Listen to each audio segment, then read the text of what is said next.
So if you've been with us over the last few weeks, you'll realise that we've been going through a series looking at the mind and mental health, and that's been a decision that we made because this is such a big topic in our culture at the moment.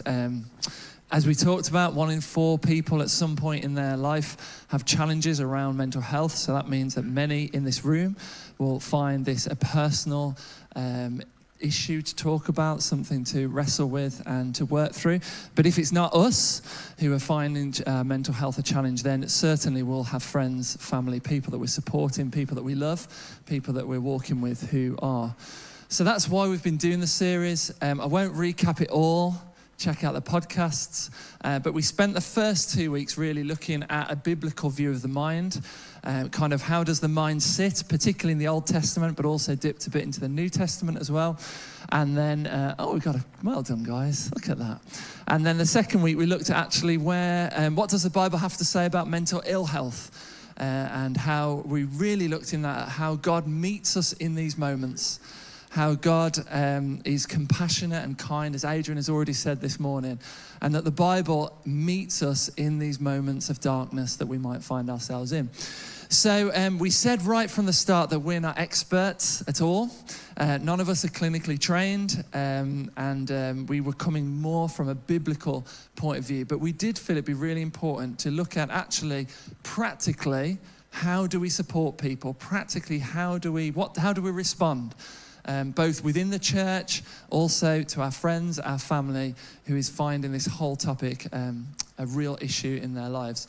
And so we were recommended, you came highly recommended, John, John Kirkman, who's going to come and join me on the stage. So John, do you want to grab a mic? Have you got a mic? Great.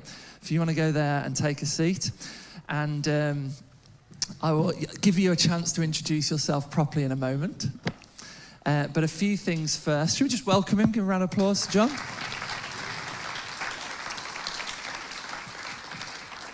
But firstly, I do want to say, as Vanessa has already said, and we're saying this a lot, but that's because this is, it is a challenging subject for many people. We recognise, as well as we stand with Marion and Adrian and Kate, that this is a very real issue with the tragic loss of Ed Lowe, really not that long ago. And that has a massive impact on the family and friends, but also on all of us as a church family. So we want to recognise that, don't we? And remember that this is real stuff that impacts real lives. And for many of you, this isn't sort of a theoretical discussion, some ideas that we're talking about. Actually, this is day-to-day living. This is real life. So we recognise that. So, John, thanks for joining us. We really appreciate you making the time. You're on. So do you want to take a moment just to tell us about yourself, tell us what you do, your personal experience, and also your experience in mental health? Okay. Morning, everyone.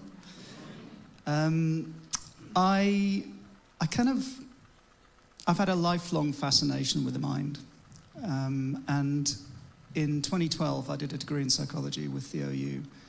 And I remember somebody saying, a definition of psychology is the study of why we think what we think and do what we do, which is a very simple kind of explanation. And it's from that I then wanted to work more and more in mental health. I qualified as a mental health first aid trainer in 2019.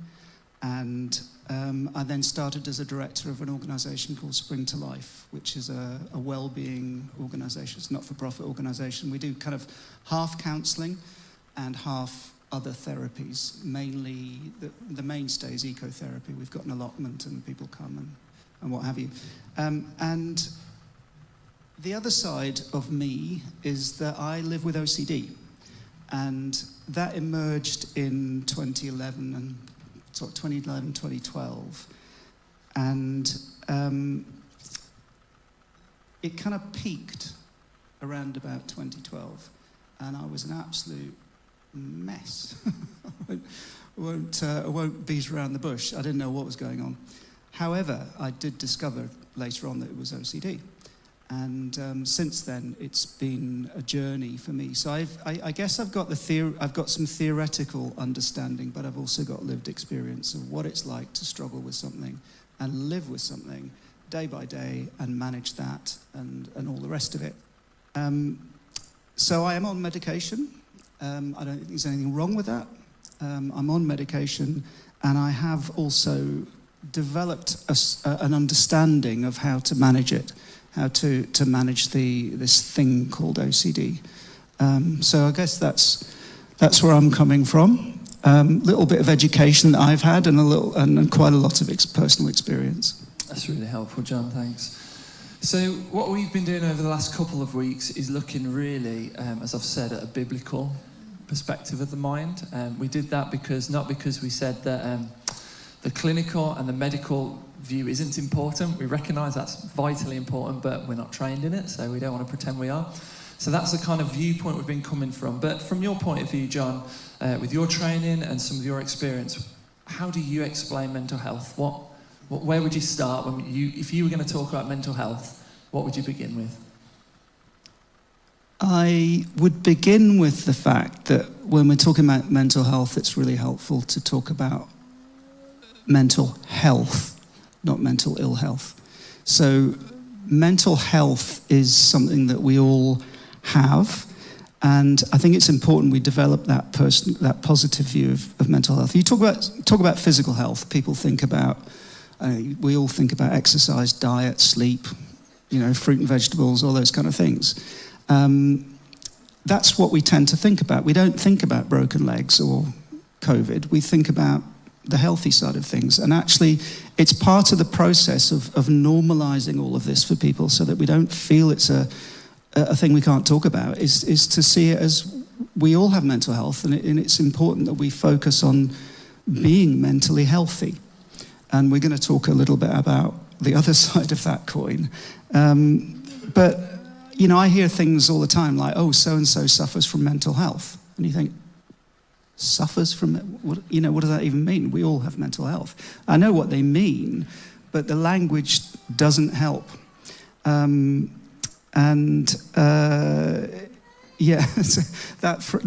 stat that 1 in 4 people will struggle with mental health in their lifetime often becomes 1 in 4 people will have mental health in their lifetime. And you think, okay, what about the other 3? Do they not have mental health? So it's the language that's important and the way we frame it, that we are talking about mental health.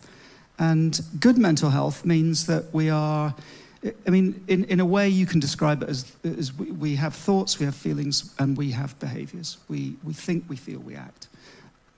And if those are all healthy, if those are all balanced, then psychologically we're good, socially we're well connected, we're healthy, we enjoy challenges, we can face stress, we can cope with knocks, we enjoy life, we're able to stay present, we're able to stay in the here and now, which is where we want to be, and it all works. And I think you've also got, there's a bit of a technical side. I wasn't quite sure whether to talk about this, but I think I will. I don't know if you ever thought about the difference between the brain and the mind. So the brain being the structural element, which we've all got, and the mind being what develops on our personality, our character, etc. And in very simple terms, we've got, there's a model that says we've got 3 fundamental areas. One is our safety brain, which is kind of at the back here. It's the bit that it's harder to get to. So it's the bit that keeps our heart beating. We don't control it. It keeps our breathing. We have no way of controlling it, but it is also our early warning system that triggers. It's the thing that says almost before you can see it, there's a bus coming, get out of the way. But it can be activated by a whole load of things that aren't necessarily real or true. And so we want that to be calm. We want it to be on standby to get us out of danger, but not going doolally because it's, we're suffering from stress or anxiety, for instance. Then we've got our emotional brain, the middle, I'm doing it visually, the middle bit, which sort of is our emotions, our relationships, our memories. And if that kind of needs to feel like, I'm okay, you're okay. I walked in this morning, got a lovely welcome. If I'd walked in this morning, who are you? immediately that part of my brain would be going, I don't feel comfortable, I don't feel right. But I didn't. I got a lovely welcome. So that's, yeah, I'm okay. We're all okay. And then we've got this bit here, prefrontal cortex, which is the bit that we are currently using, which is the bit that we engage with life, we stay present, we learn, we grow. And the point about all that is that if the safety brain is calm and happy, and the emotional brain is calm and happy, we are here. We are able to enjoy, to cope with, to have good relationships, to just enjoy life and engage with life and get on with life. When those two start to get mucked around, we're taken away from this present tense. If you think about anxiety, anxiety is always about something in the future or the past. It's almost never about something in the present. And so we're taken away from that, and we're knocked off balance. So, That's helpful. So I guess what you're saying there is that when we talk about mental health, we all need, that affects all of us because we all have minds and we all have our the health and need to think about the health of our minds. And so often this gets put into categories of when it goes wrong or when there's issues, and that becomes the focus, but actually thinking about the mind for all of us. Yeah. And I guess, as we said the other day, isn't it, our minds, our bodies, this is God's gift to us, this is who we are, and we should be thinking about that all the time, shouldn't we? Ironically, now we're going to go on and talk about mental ill health, but I think that's really an important point to make. Okay, so our focus is on those who maybe are struggling, and maybe 1 in 4 is probably a low stat, because at some point, all of us, every person, I'm sure, finds this difficult, or maybe has challenges around, or maybe doesn't feel as healthy in the mind as we would like to think, or would like to be. But I guess the stat around 1 in 4 is maybe it's life inhibiting, or it begins to affect the way that we live life. And our heart really as a church is that we'd be a place that welcomes people, that supports people, that maybe their mental health has become a challenge and is beginning to inhibit their lives. So those sat here, how might we know if somebody is struggling? How might we know if a friend has some challenges around mental ill health? Or someone maybe in our church, maybe we're just in the building. How would we know? Well, I think the first thing I'd say is it's not rocket science. I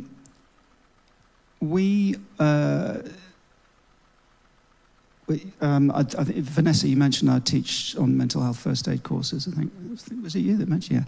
Yeah. And one of the things we do on that course is right at the start. There's a thing we do where we just get people to think about if they knew somebody who had developed depression, but they didn't know that they'd developed depression, what changes would they see? And they sit and they chat about it and they list out all the different changes. And it's almost line for line what's in the textbook. So in a sense, we don't have to have degrees in psychology, or we don't have to have lots and lots of education just to see that there's a change. There's a change in someone. And we're not talking about something that's just happens for a day or a week. It's mental health problems arise when it's, you mentioned that distress, that sense of distress or dysfunction really is what we're talking about. And if you think about, is a low day depression? No, it's not. It's just a low day. We all have them. Is that feeling of, I've got an exam tomorrow and I'm nervous and anxious, is that anxiety? No, it's just normal. However, we can know what it feels like to feel that low day for somebody, or we can imagine what it feels like to feel that low day for several months with no real reason. There could be a reason. But when it settles in, or anxiety when there's nothing to be anxious about, and it's been going on for 3 months. So we can glimpse it, we can think, well, when I'm anxious about something, I feel a bit jittery, I feel a bit, I'm not quite, I might snap, I might be irritable. That's the kind of relationship we can have with this, to say, actually, I can understand some of it. I can't know what you're going through, but I can relate to it in a way. So in a nutshell, really what we're looking out for is changes in people that we know. And one of the most common ones is a withdrawal, just backing off, not coming to things, not enjoying things that we used to enjoy, not engaging with things we used to engage with. But you might notice other things. You might notice in that sense of thoughts, feelings, and behaviors. People might talk about their thoughts. You might think, oh, goodness, what's going on there? Or they might start to talk about their feelings, or they might just act a bit oddly. You know, we've all got a sense of what is normal. You know that phrase, everybody's normal until you get to know them. But that sense of what's normal, there's a kind of bandwidth that we go up and down. You know, we have ups and downs within that. But we can kind of sense when we've gone beyond that and we're into a different area that says, actually, I think so-and-so is struggling. And so we're looking for changes. We're also looking for circumstances. Maybe we are aware of something that's happened. The research into what causes mental health problems looks at three things. One is genetics, and it's kind of possibly. One is the chemical activity, electrochemical activity in the brain, and it's possibly. But the one that's absolutely definite is the things that happen to us in life. So we, divorce, bereavement, long-term illness, injury, all sorts of things can knock us. And so while we're looking for changes in the way someone is, and seeing if spotting that, we're also aware of circumstances that would increase the risk of somebody struggling with their mental health. And if you think about those two things, changes and circumstances, you can't go far wrong. Really helpful, John. Changes and circumstances. So let's say we recognise that, we see that someone's struggling, we think, oh, actually, that person's become more withdrawn, things don't seem quite right. Maybe our gut, I think we can trust our gut in some of these things, can't we? Something's not quite wrong. Then how do we respond? What's our response? What should we do about that? Because I think sometimes we might all feel like, oh, do we say something? Do we not say something? Do we back away? Do we give them space? Do we pray for them? How do we respond? The first thing I'd say is proactively. It's about a lot of the narrative around mental health recently has been about getting the conversation going. And you've seen a lot of high-profile people coming out and saying, yeah, I struggle. And that in itself has been a push to try and help people to say, you can talk about this, it's okay to talk about it. So proactively, I would say, is the first thing. And I would say, in terms of headlines, probably get alongside, guide to help, and stay alongside. And so a couple of things within that, really. If we're not a trained psychiatrist or psychologist, which I certainly am not, we're not in a position to diagnose. So we shouldn't try. It's enough just to know that somebody is struggling and to let them talk about it. They may already know. If you noticed, if you didn't know I had OCD, and I'm pretty okay with it at the moment. I know, or have been for quite some time, know how to manage it. But if I was having a really rough time, you could ask me, and I would tell you, well, actually, I've got OCD, and it's flared up. So somebody might know, but we're not going to diagnose. And I think the second thing is to view the person, not the problem.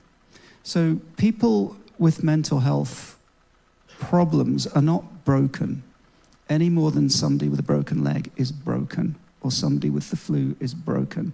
They're not a problem. So we don't try and fix them. We don't try and solve them. We let them be kind of who they are. And you think about it, if somebody breaks their leg, we make meals for them, don't we? We go around and support them. We give them lifts. It's the same thing. We support them. We get alongside them. It's not this horrible, oh my goodness, what do I do? Well, we do the same things. We love them, we surround them, we reassure them, we carry them, we support them. I think practically, there's a phrase I've come across that I love, and it's having an awkward conversation with somebody, fine. Not having the conversation, not fine. It's really important that we actually do have that conversation. And there's nothing wrong with saying to somebody, are you okay? And most people at that point will go, yeah, fine. And there's nothing wrong with saying, are you sure? And most of us will say, yeah, I'm fine. What's happening in that through that time, and they reckon three questions of some version of you okay, is giving somebody the pause to say, actually, you know what, I do want to talk about this. Because most of us, our instant reaction is, yeah, fine. Because we might not be fine, but we just don't want to talk about it. And so giving somebody that space, and then we listen. So many of our interactions when people have problems, we all know it, we want to solve the problem. We jump straight to the problem solving mode. And when you ask most people, when you've got a problem and you want to talk about it, do you want a solution? And most people will say no. Well, maybe down the line, but I want to be heard, first of all. So we don't try and solve things.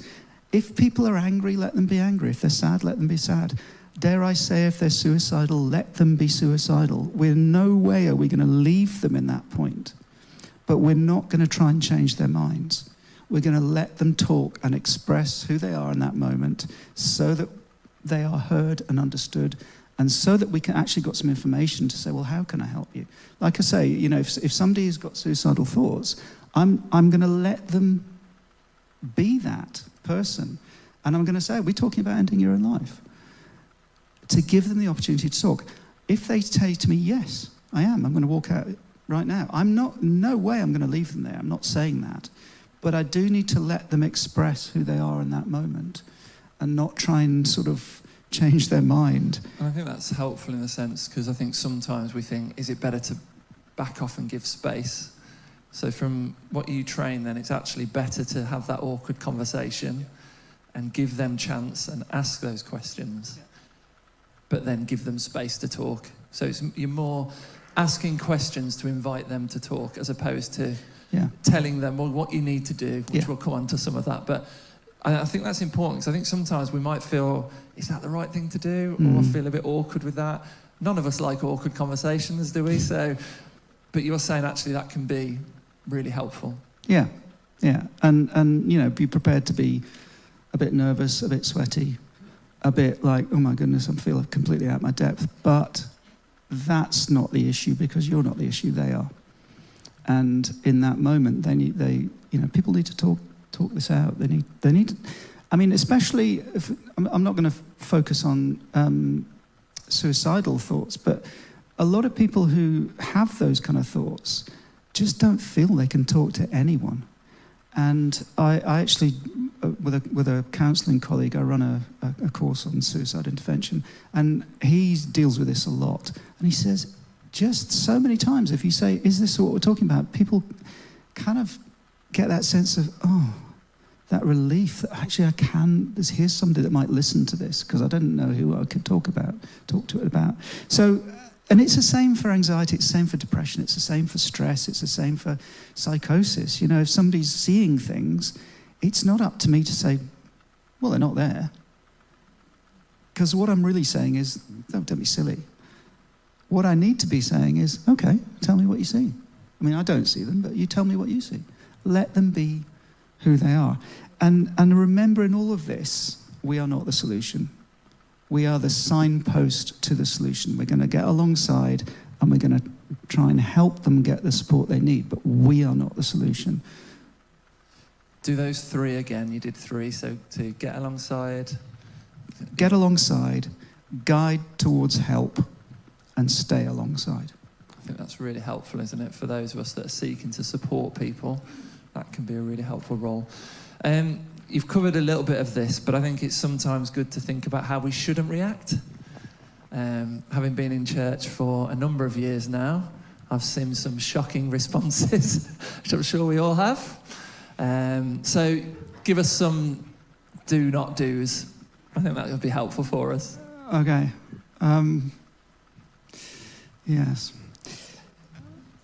I think fundamentally don't try and change their minds. Don't try and, if somebody's depressed, don't try and cheer them up. That sounds really daft, but don't. Because I've got a friend, actually, who, when I was really struggling, we've had long chats about this since, and we call it her Mary Poppins side, because she is super positive. And I had to say to her, you know, when I'm really low and you're pointing out all these great things in my life, I feel worse, because I really start to think, well, what is wrong with me? All these wonderful things, and I feel terrible. So it was a learning curve for her, and it was a learning curve for me in terms of expressing what I needed. So when I say don't try and change people's minds, just let them be that who they are in that time. I think the second thing is be aware of relating. It's notwithstanding what I said about we can all glimpse some of these things. I think the kind of, oh, I know how you feel. No, we don't, actually. Even if we've got some experience, we don't. We can never know how somebody else feels and what their experience and their view of whatever they're going through actually is. I think, so for instance, if I say to somebody who doesn't know me, or, yeah, I've got OCD, and they say, oh, yeah, we're all a bit OCD. What that says to me is, oh, for goodness sake. And I kind of, yeah, I sometimes I get into education mode, because I'll give you a glimpse into OCD. Is OCD lining up all the cans in the cupboard? Is it checking the gas? Is it checking the door? No, we all do that. We all do that because we walk out the house, and at the time we're checking, at the time we're locking the door, our mind is already in the groceries aisle in Sainsbury's. So we're not actually present. So when we get to the car, we think, did I lock the door? And we think, I don't know. So we go back and check it. That's not OCD. OCD is you go back and check it, and then you get to the car and you think, oh, but is it locked? And then you go back and check it again. And you get to the car and you think, oh, I don't know. And then you go back and check it again. And you can be in a loop. It's a risk loop that doesn't close. And the more you check the door, the less sure you are that it's locked. And the anxiety rises, etc., etc. That's what OCD is. It's not about being obsessively tidy. That's just being obsessively tidy. I wish I could be obsessively tidy, because I'm not. I think the third thing is, don't suggest or don't imply that prayer will sort it all out. Prayer is something we want to be engaging with all the time. But, for instance, if we pray for somebody to be healed of depression, what do they do next week when they still feel low? Do they feel that they're able to come back and tell us that they still feel low?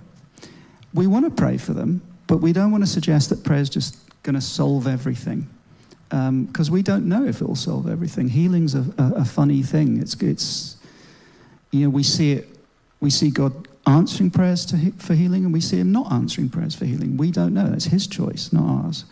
So while we want to pray for people, we don't want to suggest that that's going to solve it all, and we'll just pray. And I think the final thing I'd say is, don't ignore it and think that it's just all going to get better on its own. Be proactive. Thanks, John. It's a lovely sort of segue into the spiritualizing of this, which we want to get into a little bit. And I'm smiling because we had a bit of a conversation on Zoom, didn't we, about this? And my experience is the spiritualizing of mental health is a really tricky subject. So I'm interested in your thoughts, John. In my experience, we over-spiritualize and we under-spiritualize, and I'm not sure quite where it meets.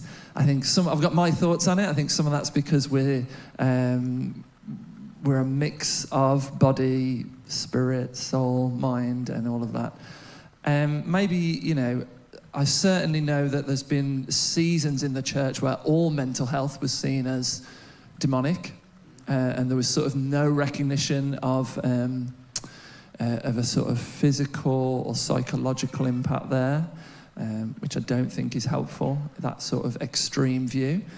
I'm wary of going too much to the other side, where we say actually it's nothing at all to do with with the enemy or whatever. Do you want to speak into that a bit and give your thoughts and your experience? Yeah, just as you were talking there, I was thinking about two people that I know quite well. One is just if you had a little USB thing in your bottom of your brain and you could download the Bible, that'd be pretty much him. He did about 7 years of training in theology, and he knows just about everything there is to know about the Bible. And I've got another friend who's a psychiatrist and has been a psychiatrist for about 30 years.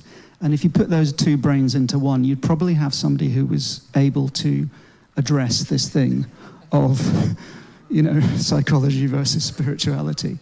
For most of us, we're looking at it and thinking, goodness, it is a bit of a muddle. But what I would say is don't over-spiritualize to the point where, for instance, we contradict medical advice. And so Tim and I talked about that example of a friend of mine who was at college, I went to All Nations Bible College, and she was there. I was there for 2 years. She came in my second year, so she was there the year after I left. And I heard when I'd left that she'd had a really very, very nasty accident because she'd had an episode of psychosis. And she'd seen something. She'd actually seen a vision of Christ calling her out of her second floor window, and at 3 o'clock in the morning, and she'd stepped out and fallen 2 floors down and really hurt herself. She survived, but she'd really hurt herself. What I didn't know didn't find out until many years later, was the reason that she'd had that psychotic episode is because her friends at college had told her to come off her medications and trust in prayer. Now that, to me, is a very clear example of over-spiritualizing. And she was on that medication for a reason. And so what if medication is God's answer to prayer? What if counseling is God's answer to prayer? And so I think there's a real danger in seeing it as purely spiritual. I mean, do we spiritualize physical health? When somebody breaks their leg, we think, oh, goodness, that's demonic activity. If somebody gets the flu, do we think, oh, that's demonic activity? We don't, do we? So why mental health? There is, I'm not disputing that there is there a spiritual tack? Yes, probably. But more if you've read the Screwtape Letters, more in that sense of the devil prowling around looking for an opportunity to exploit a weakness, rather than bringing that weakness in the first place. But as I'm talking, I'm starting to feel like I'm getting out of my depth here. I don't know, but I think we need to recognise that. I'll give you my example. I've been a Christian for 1995. I became a Christian, and so I'd been a Christian for 17 years when the OCD really hit. And since 2012, what I can say is that my own faith and my own renewing of my mind, as Paul says in Romans 12, has helped me day by day, and it helps me every day with my own struggles with OCD. But I can also tell you that the counselling has really helped, and CBT has really helped, and I can also tell you that medication has really helped. So it's a combination of spiritual and practical, and and I think in terms of demonic activity, is it there? Yeah, possibly, probably. Does Jesus say he's going to take it all away? No. He says he'll be with us in these. He'll walk with us. He when we're sad, he's sad. When we cry, he cries. He is there, right there with us, and he'll walk with us through it. But he doesn't promise to take it away. So I think in terms of seeing it as, is this demonic attack? I think we've got to be very careful. But also, if we see it as, therefore, can we just say that, faith and prayer is going to solve everything? I think we've also got to be very careful. Thanks, John. Really appreciate that. I think humility is always a really helpful thing to ask for in these things, that so often we're praying for people and, maybe you've got all the answers, but I know for me, I'm often in the dark, just praying and asking God to move, believing that God's going to bring transformation. We talked a bit about the now and not yet. That actually, yes, God breaks in now. We believe that. We've seen that. I said we've prayed and fasted for people and seen breakthroughs. And we also know there's a not yet, that there is that sense that we've prayed and fasted for people and not seen the breakthroughs. But we're trusting ultimately that God, in his bigger plan, ultimately will bring things through. And as everything, as in all these things, there's a process. And it takes time. And Romans 12 is one of my favorite chapters. And the thing that Paul's trying to grasp is let go of the things of this world, but be transformed by the renewing of your mind. And that takes time. And so my journey has been that actually each day that becomes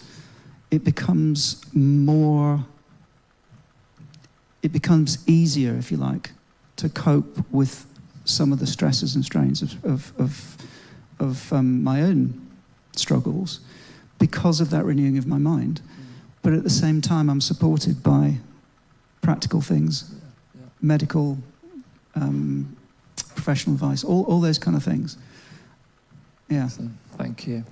Okay, so we've recognised someone we know or we're in a friendship with or a relationship with is struggling. We've responded well, we've shown that love and support, we've asked questions, we've given them time to talk. What then? I think some of us then might think, what can we do then? We've done what you've said. What now? What support can we offer? I think the thing that, so we're looking at this in our own church as well, and as many churches are looking at this whole thing of and I think it comes down to building a culture, really.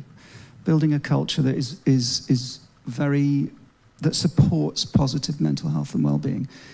If you look at, these two questions might merge. If you look at the NHS's guidance around well-being, they talk about 5 things. They talk about connecting, being active, as in activity, exercise, etc., giving, whether that's financial or just contributing. They talk about learning, continuing to learn and grow, and being mindful, as in being present. And if you think about those things, we can give people, those things build resilience. So the more our lives are stronger, the stronger they are in these areas of relationships and how we're looking after our own physical health and how we're contributing and how we're learning and so on and so forth, the more resilient we will become. And we can help people to do all of those things. I mean, in terms of, if you think about what we can do as a church in terms of connection, we can help people connect. We can help them belong.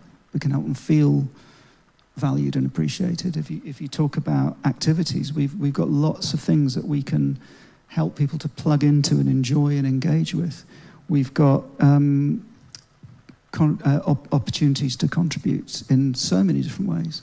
We've got lots of learning, not least of all Bible study, but other things as well. And I think mindfulness can get a bad press sometimes because people think, oh, isn't that Buddhism or something? Well, not really. It's just staying present. And Jesus said himself, he said, don't worry about tomorrow, but stay in today. Today is where you need to be. So we can do all of those things. And I think apart from, we do want to always be thinking about encouraging people to seek professional help. There's self-help and professional help. They go hand in hand. You can get a lot. I've got a lot of stuff that I've found from proper bona fide sites that help me with OCD, but I've also had counselling. So professional getting them to professional help. We want to try and normalise it, which is hence the culture, building a positive culture. We do want to walk with people.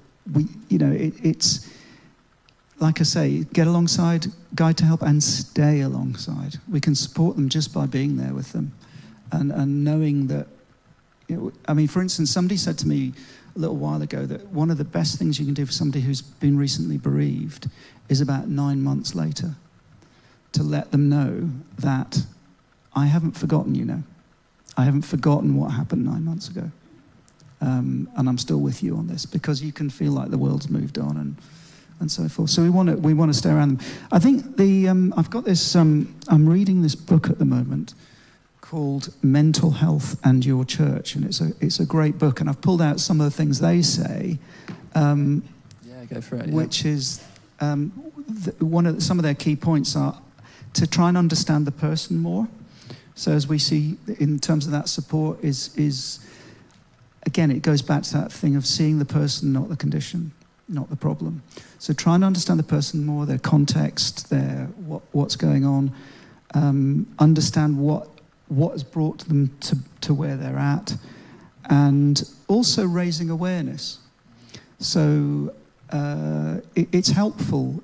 For instance, it's helpful for me if you know a little bit about me now, about OCD and how I see it, you will be better placed to support me. So raising awareness of what we're talking about. And I think, and the other things that this book talks about, which I really like, are to help people to relate, because when you're struggling with a mental health issue, you can feel very isolated, very, very abnormal. You're not, but you can feel that way. To help them to maintain their identity, because your identity can be sucked into this thing of, you even hear people say, so-and-so's bipolar. No, they're not. They are living with the condition of bipolar, but that's not who they are. So it's helping people to maintain their identity. Helping them to be refined, as in keep on that renewing of your mind, and helping them practically. And again, it can be, if you're depressed, and depression can be really debilitating, you certainly don't want to get out of bed sometimes. And cooking's a nightmare. Things like that, cleaning up your own house. We can do very practical things for people, as well as doing the loving, supportive things. Brilliant. Thanks, John. Is there anything else you want to input there? Anything else you haven't said that you'd want to say to us? I don't think so. I think the main thing is that are we running? Oh, we are, aren't we? We're out of time, but Sorry. carry on. It's all right. I've asked you. I've asked you. Go on. No, I think we'll leave it there. Great. Well, thanks, John. Really appreciate that. Should we give John a round of applause? Thanks, John. Brilliant. So just to give context, as I said, it is part of a series. So we looked at some of the biblical part of it. This was a bit more practical. Next week, Tim Murray's going to come and look at actually what our response as a church can be, talking about some of that culture. How do we create an alternative, culture? We live in a culture that is very damaging to our cognitive function, to our mental health. How can we demonstrate something different as a church? So Tim Murray's going to be doing that. But I would just like to say two things. One is we are going to pray at our church family meeting on Thursday for people in our church family who are struggling with mental health. Taking all that's been said, we'll be doing it in a sensitive way, a thoughtful way. So if you yourself have those struggles, don't feel like you can't log on. We're not going to point people out and say it's you, or anything like that. We just want to pray as a family and say we want to stand with people. We know this is such a battle for many people amongst us. So we want to stand with you together and pray. So we're going to be doing that. So do join us. As Vanessa said, that's 8:00 this Thursday on Zoom. And then also, we've already had a number of people who've emailed in to say, we want to do something after these 4 weeks. So if you've got a bit of a heart to support people, email the office, email me, speak to Vanessa. You can get our details off the website just to say, yeah, you know, you might feel like, actually, I don't think I can do much, but I've got a bit of a heart and a passion for this. Can I help? Even if it's that, we're not going to give you, you know, a course to run on your own or anything. But it'd be great to get a group of people together that have a bit of a heart to help build that culture and help us as a church family. So, great. Thanks, John. We really appreciate you. Vanessa, are we going to have band or...?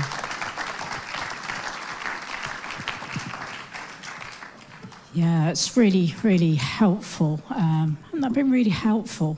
I just think, actually, I think what I'd encourage you as well, we will sing in a moment, actually. I think it'd be good to sing. But just this week, just take some time to think, because it's been really practical.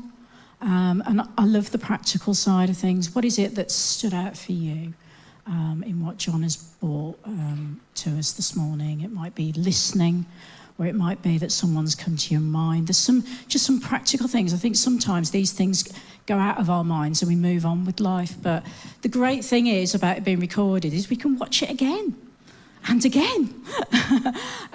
So do that. And please talk. We're not going to pray specifically this morning, but, you know, hopefully you have relationships here.